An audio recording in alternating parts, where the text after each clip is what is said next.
Hey everybody, good morning. Welcome to the Morning Devo with Bo-O, going through my personal Devo time, devotion time, and including you with me on January 24th. That's right. January 24th, and we are in the new year. We're doing 2 Samuel. That's kind of where we're going through right now in our devotion time. But you could always check out the archives of the devotions that we do here. I have them all listed and organized by book at my YouTube channel at Beau Ouellette. And so that's my name, Beau Ouellette, Ouellette. Just a lot of vowels. Just need to remember those vowels, right? Ouellette. And you can get there and kind of check out all the different books that we've done. We've already gone through the New Testament and kind of rolling through the Old Testament now and kind of pulling out some of these gems that we find here in the Old Testament. And hopefully, as you kind of go through the Bible, your understanding of God gets more clear. Maybe you don't think of God in such a certain particular way. And I remember what A.W. Tozer once said, and that was, he's a really famous author, a Christian author, but he said, what comes into our mind when we think about God is of most importance. And that's true. And so as the Bible narrative unfolds, we kind of get narrower into our, if you will, subject matter. And right now it's the family of King David. And David's been given some amazing promises. And they're linked with some of the amazing promises very early on in the Bible. That death would, in a sense, Satan, the enemy, would be defeated by a child, and hence there would be a baby that's born that's going to be kind of a special child. And that's on page, 2 or 3 of the Bible? I mean, it doesn't take really too much effort to start understanding why the Bible narrative is the way it is. It's honing in on a particular people group and a particular family line that have been given promises of their line being the fulfillment of this. Well, King David is the subject of our studies, and if you think your life is kind of interesting, maybe a little crazy, maybe you think like, man, how could God love someone like me? Well, hopefully that has broken down a little bit now, right? Maybe you now kind of go, maybe God can love somebody like you, and maybe God does love someone like you. Not all your sin, not all your chaos, so to speak, but you are created in the image of God, and there is value to you as a human being. And God so loved the world. And King David, his life is one of utter chaos. One of his other sons just died, named Absalom, in war against his own dad, in a family civil war. And it's been pretty chaotic in his life. And so we pick up in chapter 19, which is another kind of big chapter, kind of long. A lot of narrative going on. Word soon reached Joab, Joab's been David's right-hand man in the military world for a long time now. And it says, reached Joab that the king was weeping and mourning for Absalom, David's son. As the people heard of the king's deep grief for his son, the joy of that day's wonderful victory was turned into deep sadness. It was supposed to be a day of victory for King David. The, if you will, person, his son, who started a insurrection, if you will, started a coup, took over, if you will, David's kingdom, drove David out of there, out of Jerusalem, and Absalom came in.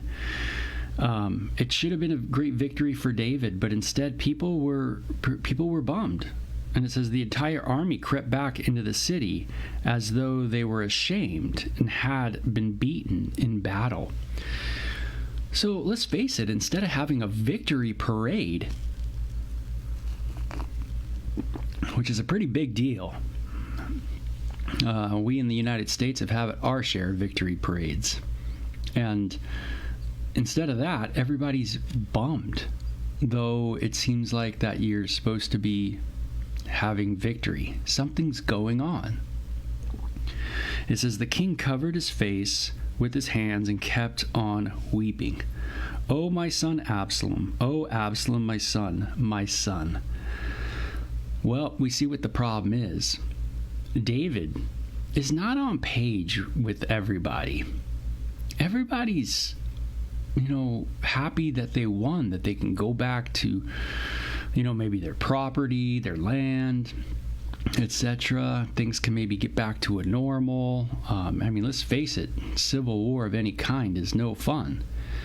Maybe there can be some peace, but David's mind is just riveted on Absalom, his son that died. Now, Absalom and David's relationship has not been good for a long period of time.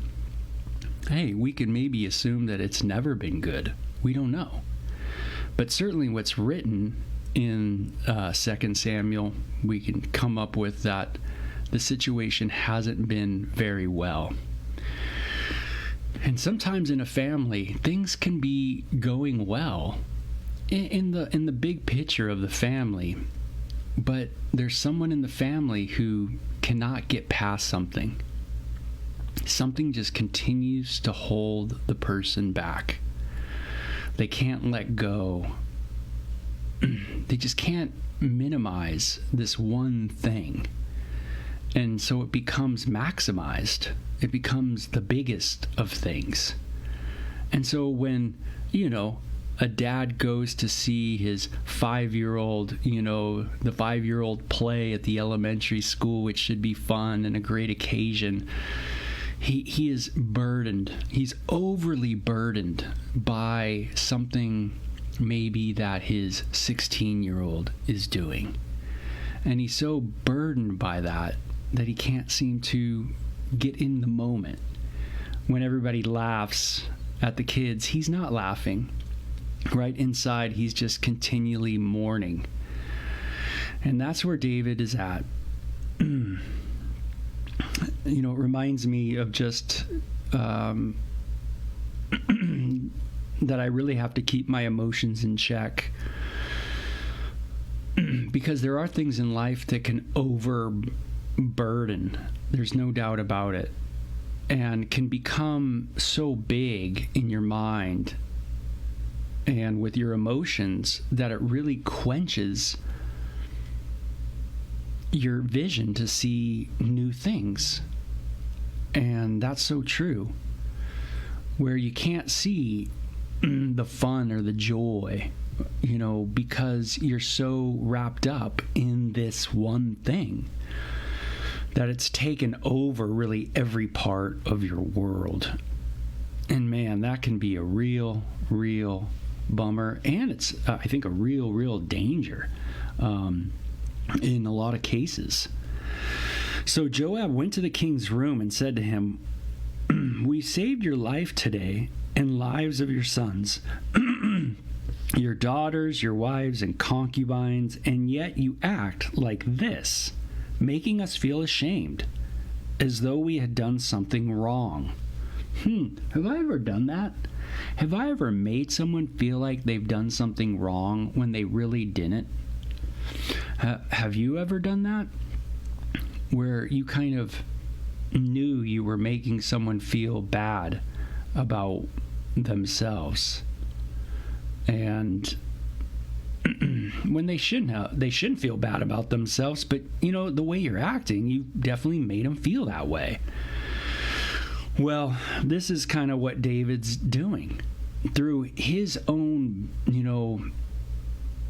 continual weeping for Absalom and being in continual mourning, he hasn't taken the time to be able to tell anybody else, like, hey, thank you. Thanks for doing what you were told to do. Thanks for doing a good job. He couldn't just do the things he was supposed to do. He had, in a sense, lost that ability because of his Great Depression. And there's no doubt that David, his emotions were like a wave that just covered over his head. And he speaks about that in the Psalms, to the place where he was numb, where he feels like he couldn't move. And he was a very, very depressed man. And Joab tries to talk some counsel to him by saying, hey, we haven't done anything wrong, but you've made your whole military feel that way. It says, you seem to love those who hate you and hate those who love you. What an interesting statement by Joab. Joab's a pretty violent guy, by the way. But here Joab says some wisdom. Hey, do you hate those who, do you hate those, or do you love those who hate you? And do you hate those who love you? He sees something unbalanced with his attitude, his character, and he's seen it for a while. Apparently, we don't mean anything to you. If Absalom had lived and all of us had died, you would be happy. Now go out there and congratulate the troops, for I swear by Jehovah that if you don't, not a single one of them will remain here during the night. Then you will be worse off than you have been in your entire life. Joab's known David for a long time. He's known his professional career for sure. And he says, listen, you've gone through quite a bit, King. But if you don't do this, man, it's going to get just worse and worse, more worse than you ever could imagine. As if David couldn't imagine anything getting worser, right? Any more worse, to be more correct, than where he's at right now. Joab warns him of that. Man, you need to pull yourself out. You need to think of others. You need to think about where they're at as well. You can't just get wrapped up in your own world, in your own failures, right? Sometimes when we concentrate too much on my failure, if I concentrate too much on my failures, I'm not allowing the gospel of Jesus Christ to raise me up to new heights.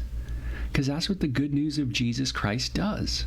It says, yes, Bo, you are a sinner. Yes, there's no one good, no one that seeks God. That's true. That's right. It says no one knows God, the Father, except the Son. That's right, no one. But the gospel says that we are saved by grace through faith.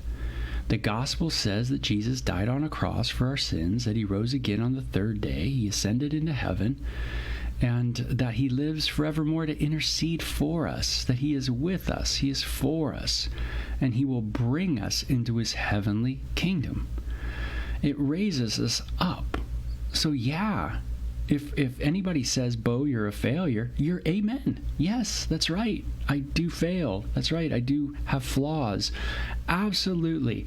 I would never want to wage a war to defend my innocence before the Lord. No way, right? I am not innocent. I am guilty. But the gospel says Jesus' blood has paid the price, that my sins have been wiped out, right? And that's the blessing, right, of the gospel. And if I'm not fixing my eyes on Jesus and the way the gospel can raise me up, I can easily fall into the trap of King David at this moment, where you're bathing, you're swimming in your guilt. You're swimming in your own shame. Not able to pull out, struggling to pull out. And David certainly is doing this. So the king went out. Hey, amen. He went out and sat at the city gates. As the news spread throughout the city that he was there, everyone went to him. David goes to where the governors went, where the rulers went, to the city gate, where they met. And he shows himself to be the rightful king of Jerusalem. And in this way, people see him. They go, yeah, David is alive. David conquered today. And this was to be a public thing. So think of our lives, right, with the politicians needing to go public and make a public declaration of something, right? They go to the border and check out the border because, hey, they do it publicly. The news is, hey, how you doing? Shake hands. Oh, yeah. They look like, oh, yeah, I know what's going on. Yet they live right halfway across the world. Right? It's like, how do you really know what's going on? You don't even live there, But if you live there now for a year and you said, hey, I'm going to go check and see how the border is. Let me just go live on the border. Now that's getting somewhere, right? Now we're moving in the right direction, right? But there's always that public display that goes on, and for show. And everyone went to him. Meanwhile, there was much discussion and argument going on all across the nation. Why aren't we talking about bringing the king back? Was the great topic everywhere? It was the great topic everywhere, for he saved us from our enemies, the Philistines, and Absalom, whom we made our king instead, chased him out of the country, but now Absalom is dead. Let's ask David to return to be our king again. Then David sent Zadok and Abiathar the priest to say to the elders of Judah, why aren't you the last ones to reinstate the king? For all Israel is ready, and only you are holding out. Yet you are my own brothers, my own tribe, my own flesh and blood. And he told them to tell Amasa, since you are my nephew, may God strike me dead if I do not appoint you as commander-in-chief of my army in place of Joab. Then Amasa convinced all the leaders of Judah, and they responded as one man. They sent word to the king, return to us and bring back all those who are with you. So it really is a return of the king kind of thing going on here with King David. So King started back to Jerusalem, and when he arrived at the Jordan River, it seemed as if everyone in Judah had come to Gilgal to meet him and escort him across the river. So it sounds like a big deal. Then Shimei, son of Gera the Benjamite, the man from Bahurim, hurried across with the men of Judah to welcome King David. 1,000 men from the tribe of Benjamin were with him, including Ziba, the servant of Saul, and Ziba's 15 sons and 20 servants. They rushed down to the Jordan to arrive ahead of the king. They all worked hard, ferrying the king's household and troops across, and helped them in every way that they could.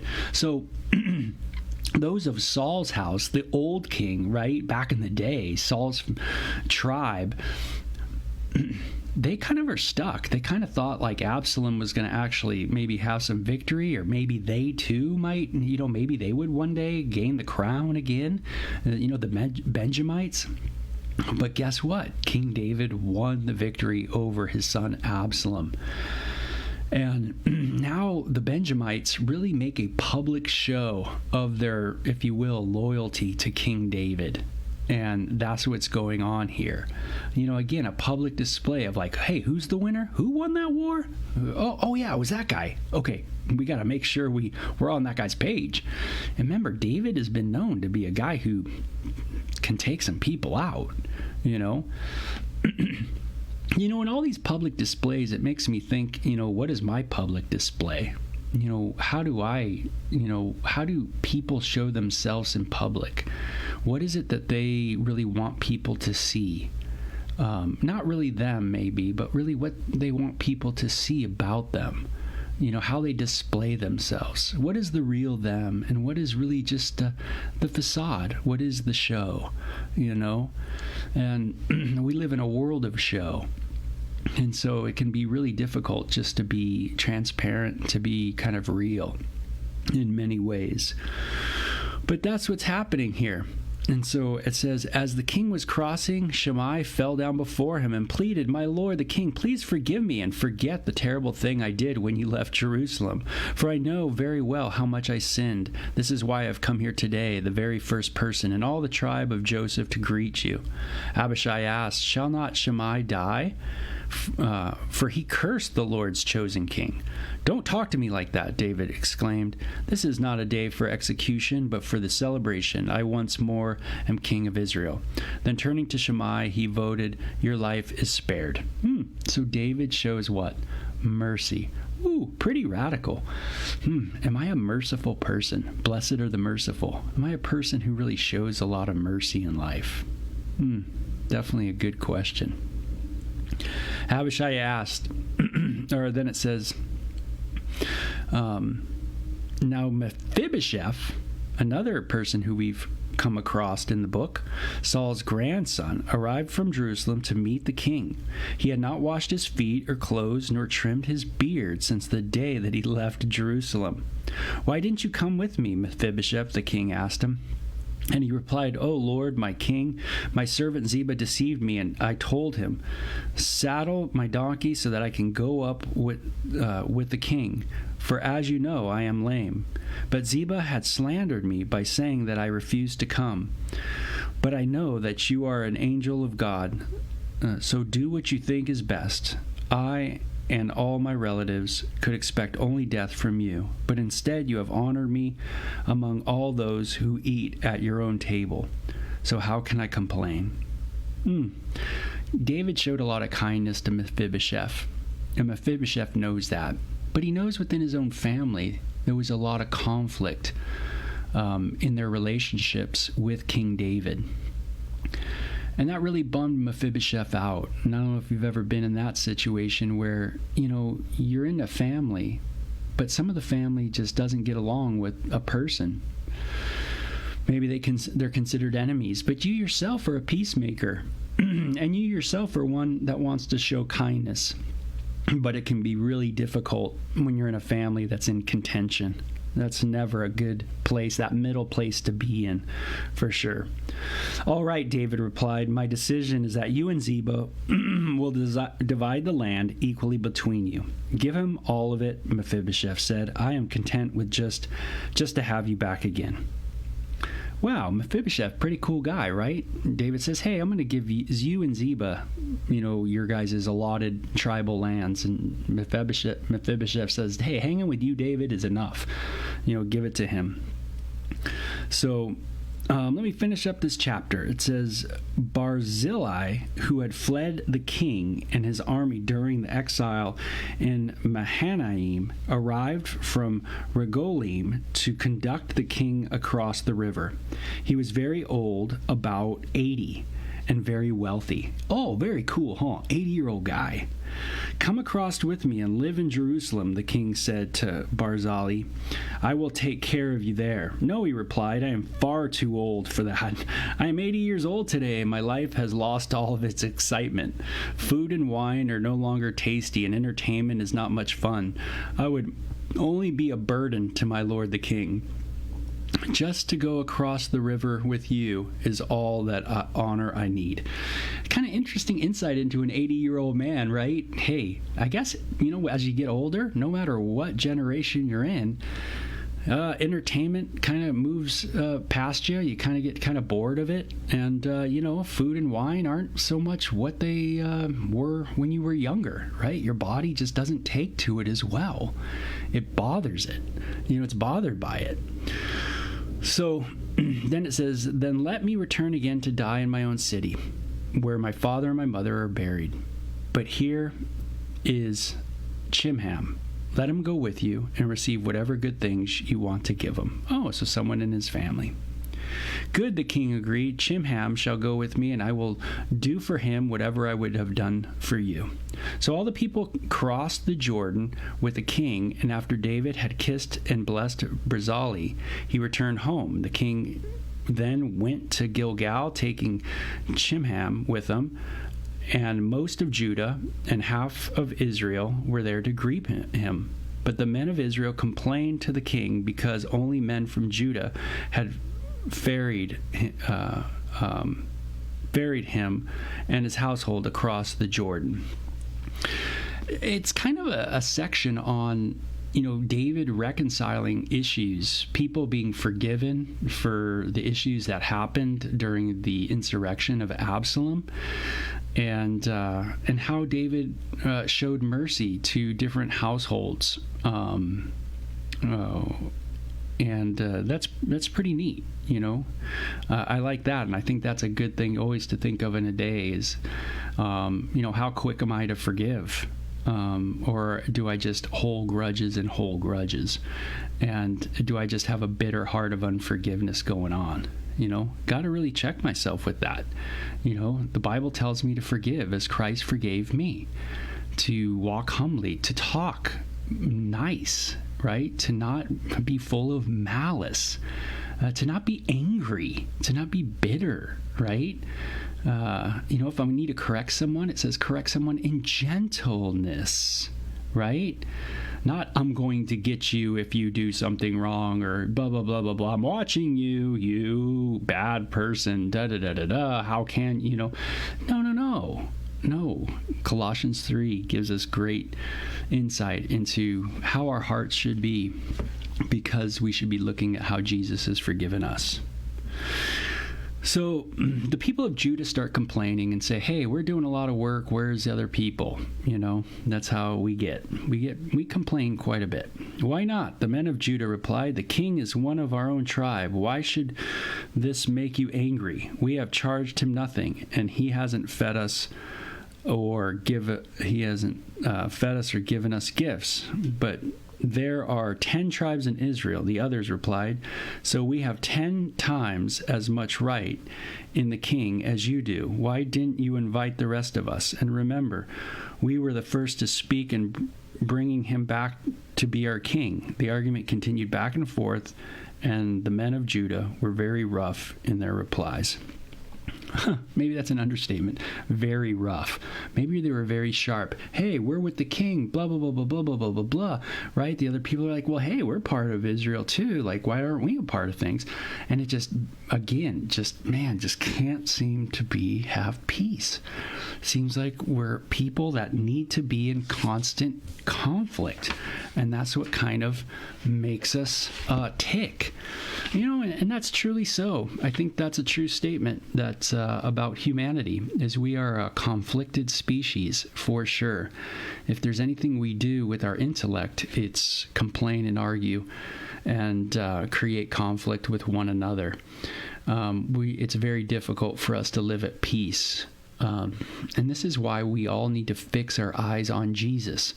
We need to fix our eyes on the one who can save us from our sins.